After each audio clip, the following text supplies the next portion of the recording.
Hey folks, Papa Boris here, playing some more Shotgun King. If you thought this game was easy from the first couple of videos, well, you see how I'm struggling on rank 3?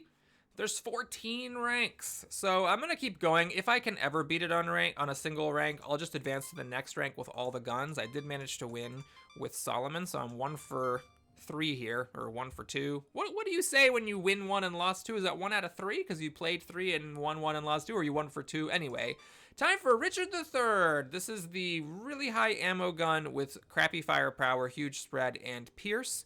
So with this gun, if you can go knockback, it's actually really well suited for that. Otherwise, you just want to up your power, of course, because your range is amazing, but your power sucks. So let's hop on up here. I don't want to shoot right there because I can discover check die. I guess we'll kill the bishop.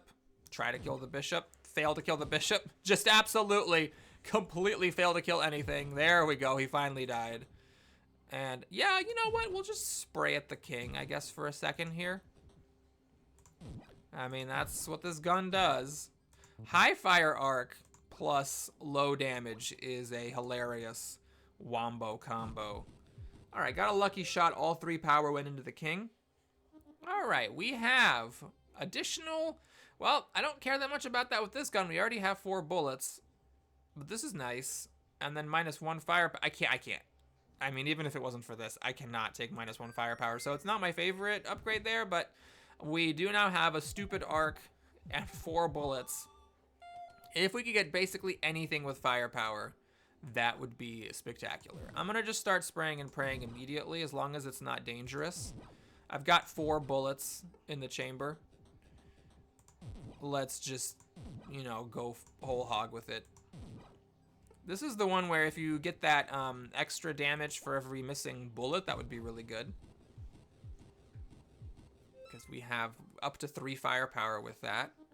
All right, we got an extra ammo and an extra soul slot and bishops, or remove a bishop, add 6 pawns. You know what? Screw it. Haven't done blade in a while. It's kind of the opposite of what this gun is set up to do, but I don't really care about this white card. And the 3 blade does one-shot the pawns. That's one of the annoying things about my favorite gun, the Nikita. It starts with 2 blade, and no piece has 2 HP. The minimum HP, of course, is the pawns, and they have 3. So the blade power up giving you 3 blade is a big old deal. Okay, I'm playing it a little risky, but he's down to just 3 HP, and now we can blade him. Oh yeah, I'm glad with that choice. Even though it seems to go against the grain of the gun, I think just getting 3 in 1 jump is sick. This again, I cannot lose firepower. We have grenades, they inflict bleed, and they don't take a damage penalty. Okay, so there are at least 2 grenade upgrades that don't take a damage penalty. There's the one that improves the damage at the center, and there's this one, and who knows, maybe there's another one. All right, I'm gonna try to remember to use the damn grenade. We'll just chuck it here. All right, perfect, 3 damage, and it just blew up all the pawns. Because that's the default damage of a grenade is 3. All right, we just killed the queen from super long range. Has this knight ever been hurt? He has. Bye. I totally missed the king. Flanked by these rooks is a little nerve-wracking, but wow, this is turning into a strangely potent combination so far. I have a good feeling about this run. All right, we've got more ammo and the fright thing, and then knights move less often, but they carry stuff. This is... I'm gonna do it. The thing about that is the wand is a free action, and you might say, but Boris, you're a moron. Your power is only 3. This is not a great synergy for the wand of power. Isn't it being a little speculative that to think that you're actually going to get more? But the thing is, if there's a piece next to me, let's say like a rook, then I'm actually fine with the wand of power only doing 3, because the wand is a free action, so you can wand the queen next to you, and then with 3 blade, you can finish it off. So you basically have 6 damage available. So with this, the wand gets a lot better. All right, what is this thing? Yes, there's a spy if you reach him, disruption, but then I don't care about the ramparts. We have a bunch of extra pawns, so losing 2 to like open a file for the rook isn't as big of a deal. Witch's Curse, I hate that. And this is, I would take it, but this is just not good enough to justify playing with 2 firepower at the beginning. So we'll take the kind of nothing bonus in exchange for the sort of nothing penalty. Okay, I could be going just like to the side with my bishop soul, but you know what? Let's just take this up the middle. By the way, look at how the pawns moving in all directions was actually helpful because it meant this pawn moved to the side instead of putting me in check. All right, so there's the secret thing. I'm gonna wait a minute. Doesn't this not end the turn? Reach the spy, choose a disruption, and play next turn. Yeah.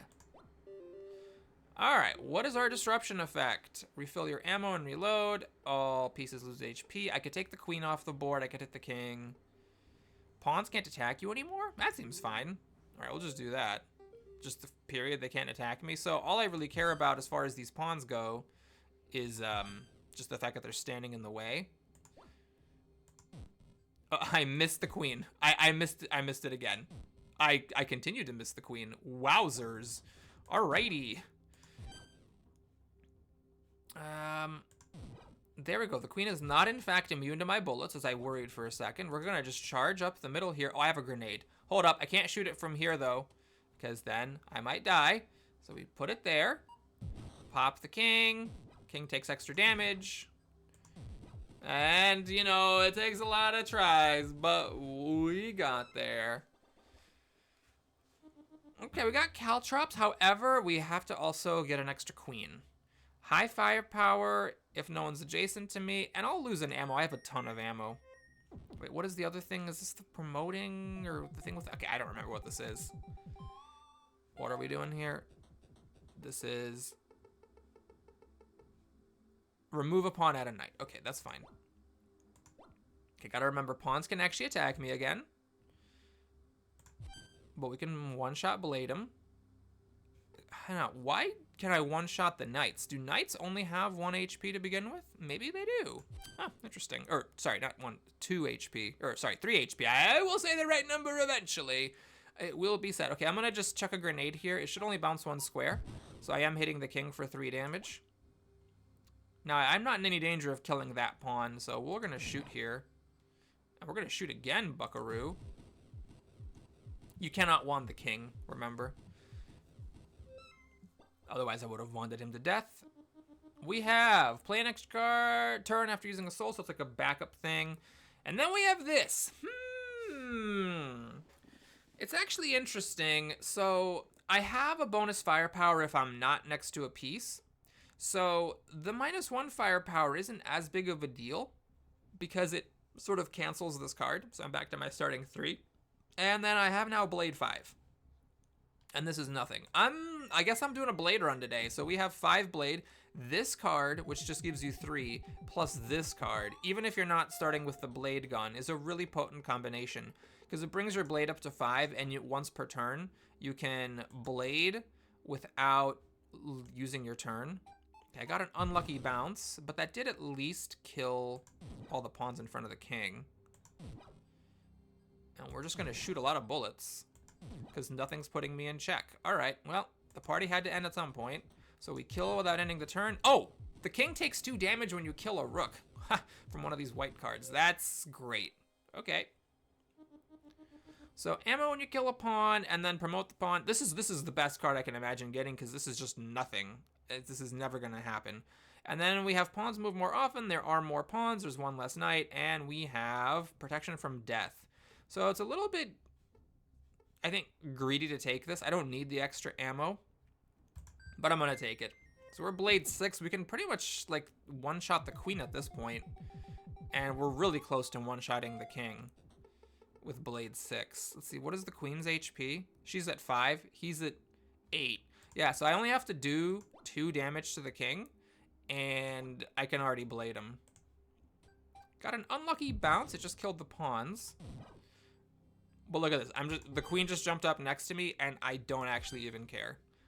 There's pretty much no piece that I care about coming up next to me right now. I am ready to kill the king. The king? Oh, you run away from me, rook? You want to run away? Oh, this is actually incredible. What's the piece that makes it? Yeah, this one right here. The king is going to take 2 damage, and is going to take 2 damage again. And then if I killed the rook, that would mean he takes 2 damage. But at that point, it was just easier for me to shoot him. Wow, I would not have expected it, but this is turning into a crazy build. I hope I don't mess it up somehow. Remove a rook and add 5 pawns, and pawns have extra HP. And then I get a firepower or grenades. Oh, I don't want to deal with this.